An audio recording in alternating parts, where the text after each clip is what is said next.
शेतकरी बंधूंनो नमस्कार। आज आपल्याला आणखीन एक चांगलं उच्च प्रतीचं विद्राव्य खतांमधलं तंत्रज्ञान सादर करण्यास अतिशय आनंद होत आहे। ते म्हणजे डाळिंबासाठी खास करून तयार करण्यात आलेल्या विद्राव्य खतांच्या ग्रेड। आपल्या सर्वांना माहिती आहे की डाळिंबामध्ये सगळ्यात मोठी अडचण जी आहे ती म्हणजे काय की मादी कळींची संख्या। आणि जर का मादी कळींची संख्या योग्य प्रकारे मिळत नसेल तर आपल्याला निश्चितपणे उत्पादनामध्ये प्रामुख्यानं घट आलेलं दिसून येतं। आणि ही मादी कळींची संख्या वाढवण्यासाठी आवश्यक असणारा जो घटक आहे, अन्नद्रव्य जे आहे, ते अन्नद्रव्य म्हणजे झिंक। आणि हे या झिंकयुक्त जी डाळिंबाची ग्रेड आपण तयार केलेली आहे, जी की सुरुवातीच्या कालावधीसाठी म्हणजे सुरुवातीचा फुलकळी येईपर्यंतच्या कालावधीसाठी तयार करण्यात आलेली जी ग्रेड आहे ती म्हणजे डाळिंब 1। आणि यामध्ये आपण जी अन्नद्रव्य उपलब्ध करून दिलेली आहे ती अन्नद्रव्य नत्र याच्यामध्ये 12%, 36% स्फुरद, 10% पोटॅश आणि सोबत आपण यामध्ये 2% झिंक उपलब्ध करून दिलेला आहे। यामधला जो झिंक आहे तो परत एकदा स्फुरदासोबत सुसंगत असल्यामुळं स्फुरद आणि झिंक या ग्रेडमधनं आपण एकत्रित देऊ शकतो। आणि या ग्रेडमधला जो स्फुरद आहे तो सुरुवातीला मुळांची हालचाल करणे, मुळांची वाढ करणे, त्याचबरोबर यामध्ये असलेला थोडासा जो नत्र आहे 12% नत्र तो सुरुवातीच्या कायिक वाढीला मदत करणारा आहे।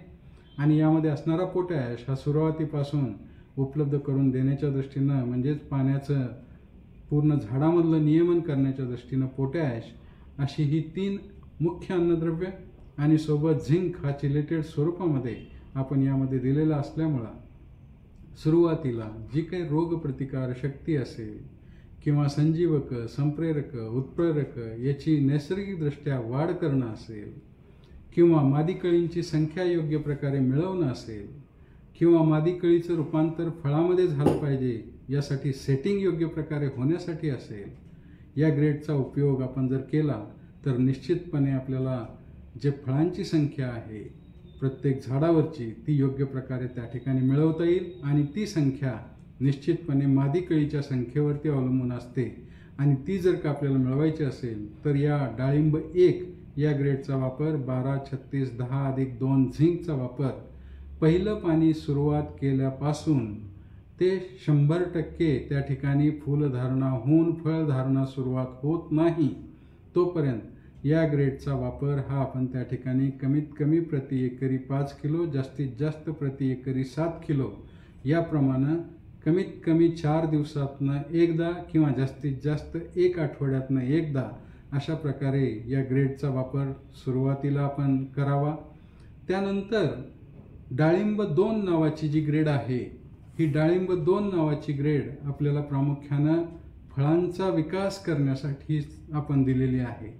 आणि फळांचा विकास करण्यासाठी सर्व अन्नद्रव्यांची उपलब्धता करून देणारा जो केंद्रीय घटक आहे ज्याला आपण मॅग्नेशियम असं म्हणतो, तो मॅग्नेशियम आपण यामध्ये दिलेला आहे। आणि या मॅग्नेशियमयुक्त ग्रेडसोबत आपण नत्र, स्फुरद, पालाशी यामध्ये दिलेला आहे। यामध्ये नत्र 13%, 10% स्फुरद, 27% पोटॅश आणि 5% मॅग्नेशियम हा मॅग्नेशियम ऑक्साईडच्या रूपात आणि यामधला मॅग्नेशियम हा स्फुरदासोबत सुसंगत। एकंदरीत या ग्रेडचा विचार जर आपण केला तर मॅग्नेशियममुळं प्रकाश संश्लेषणाचा वेग म्हणजेच पानांचा हिरवेगारपणा वाढून प्रकाश संश्लेषणाचा वेग वाढल्यामुळं अन्नद्रव्यांची जमिनीमधून जी काही अन्नद्रव्ये आपण दिलेली असतील त्या अन्नद्रव्यांच्या उचलीचा वेग हा सुद्धा त्या ठिकाणी वाढवण्यामध्ये ही ग्रेड प्रामुख्यानं त्या ठिकाणी कामाला येते। आणि या ग्रेडच्या माध्यमातून अन्नद्रव्यांची उचल वाढली की जे काही आकार वाढवणं आहे किंवा जे काही फळांचं सेटिंग झालेलं आहे त्याचं पूर्ण विक्रीला योग्य असं फळ तयार करण्यासाठी या 13-10-27+5 मॅग्नेशियम ऑक्साईड या ग्रेडचा वापर प्रामुख्यानं आपण करावा। आणि त्यानंतरच्या मॅच्युरिटीच्या कालावधीमध्ये प्रामुख्यानं आपण मॅकफॉस आणि 8-0-47 म्हणजेच पोटॅशियम प्लस या अल्टरनेट ग्रेडचा वापर त्या ठिकाणी आपण करावा। म्हणजेच जर का 6 महिन्याचा कालावधी आपण विभागला तर 2 महिन्याच्या कालावधीमध्ये पोमोग्रेनेट 1 किंवा डाळिंब 1 या ग्रेडचा वापर करा।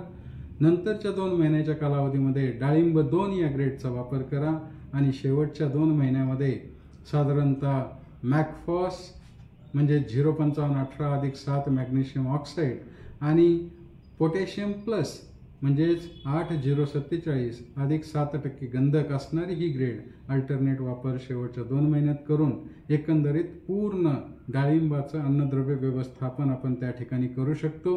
आणि निश्चितपणे हे जे सोल्युशन आपण दिलेलं आहे ते येणाऱ्या काळामध्ये इतर कंपन्यांच्या तुलनेमध्ये निश्चितच फायदेशीर ठरेल असं मी या ठिकाणी प्रामुख्यानं सांगू इच्छितो. त्याचबरोबर बरेच जण विचार करत असतील की या ग्रेडमध्ये प्रामुख्यानं अशा पद्धतीनं तयार करण्यामागचा हेतू काय. तर अशा पद्धतीनं या ग्रेड तयार करण्यामागचा जो हेतू आहे की शेतकऱ्याला जी अडचण आहे की कुठली ग्रेड वापरायची त्यापेक्षा सहजगत्या या सुरुवातीच्या कालावधीसाठी, नंतर ज्याला आपण म्हणतो कायिक वाढीचा कालावधी, त्यानंतर उत्पादनक्षम वाढीचा कालावधी आणि मॅच्युरिटीचा कालावधी याप्रमाणे ग्रेड तयार करावेत हा यामागचा हेतू. आणि त्यामुळंच अशा प्रकारे आपण शेतकऱ्यांना डाळिंबासाठी स्पेशल डाळिंब 1 आणि डाळिंब 2 या ग्रेड उपलब्ध करून दिलेले आहेत. त्याचा हमखास वापर करा. निश्चितपणे यामधनं आपल्याला उत्पादनामध्ये आणि गुणवत्तेमध्ये अतिशय चांगल्या प्रकारे डाळिंबाचं उत्पादन त्या ठिकाणी मिळाल्याचं दिसून येईल. धन्यवाद.